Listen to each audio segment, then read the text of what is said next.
Hey, I am a JavaScript developer learning Rust, and these videos are for myself so that when I forget something in the future, I can look at these videos and remember how it works. These are 5-minute videos, really short, really to the point. Um, and this one is about file structure. How do you organize code in many files? And in Rust, that would be in the form of something called modules. This is what we get by default when we do like a cargo new. So let me just run this. So let's imagine I want some functionality in another file. Let's make another file called a.rs. And what I'm going to do is I'm going to copy this function. I'm going to call it function, and we'll say hello a. Now, I'm just going to do the obvious thing here. This by itself is not going to do anything, of course. We got to bring it in. So the way we bring it in is we do mod a. That's it. Now we have a available to us. The way we call that function is a : function. And what we're going to see that this fails because it's going to say this is a private function. So everything in the module by default is private. So you have to do that word right there to explicitly say that this thing is public. Great. So that is a file that's like adjacent to the main.rs. What if we want to do a folder? So let's do B and let's do mod.rs. This is really similar to index.js. So often in JavaScript, you have a folder, a bunch of things in that folder. The thing that is public about that folder is sort of compiled or brought in, not compiled, but they all kind of come together in an index.js file. That's kind of the convention. So mod.rs is very similar to that.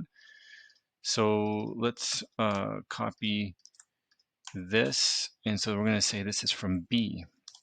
So how do we use something that's inside of a folder? Well, if we do mod B, that's all you got to do, and you do the same thing.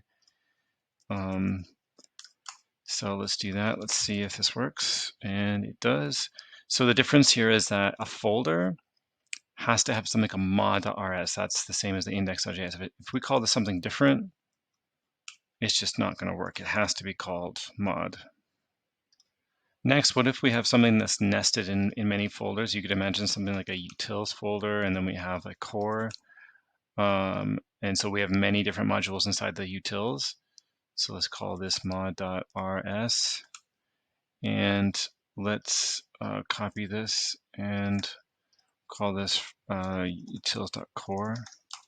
So how would I use that in main.rs? The way I would use that is we would define mod utils. We do one of these, then we do, now we're defining what's inside this. We'll do pub mod core. And now what I can do is utils core function. And let's check this out. And it works. What if I want B, which is inside of a folder, to make use of something that's in utils core? Totally would make sense if this is a utils, the utils part of our project. The way you can do that is you can type the word use, and you can make a reference to that thing in the path. The way to reference the root of your project or the root of the crate is to call crate : and then give the path. So we'll do utils : core. And to make my life easier, I'm going to alias this to core so that I can make sure I put one of these there. So now I can do core function. And so now we should see core done twice because this is now referencing this.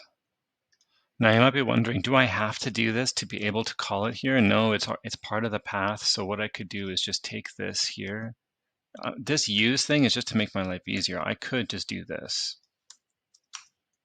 And then it would all work. I'm just referencing crate, the root of my project, then diving into the different things to access this. But use is basically a nice way to alias things to make things shorter in your code rather than having to do this, this, this, and this.